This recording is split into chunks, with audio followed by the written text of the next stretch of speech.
Il y a quelques semaines, il y a un contact qui m'appelle et il a une LLC aux US, il vit à Bangkok depuis 4 ans et il était persuadé d'avoir tout fait. Et donc on prend le temps de regarder sa situation en détail et en fait il a toujours une micro-entreprise active en France. Il n'avait jamais fait en fait les démarches pour la fermer.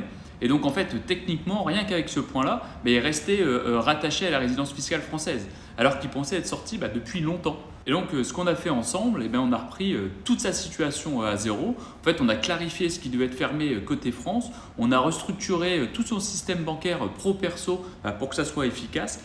On a posé des bases pour qu'il puisse enfin établir sa propre résidence fiscale en Thaïlande. Et aujourd'hui, du coup, il a une situation claire avec son activité à l'étranger bien définie, sa situation en Thaïlande bien définie et côté France, il coche tous les critères pour ne plus être résident fiscal français. Et ça, c'est le genre de cas qu'on voit souvent en fait.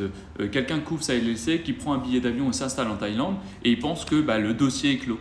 Mais en fait, l'expatriation, c'est pas uniquement une structure à l'étranger et un billet d'avion. C'est vraiment l'ensemble en fait qui doit tenir. Et en fait, ta structure, c'est ce que tu fermes derrière toi en France, c'est ton système bancaire, c'est ta résidence fiscale.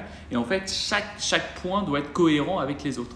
Donc si tu prépares ton départ en Thaïlande et que tu veux poser ça carré dès le début, j'ai mis un plan d'expatriation gratuit dans ma bio.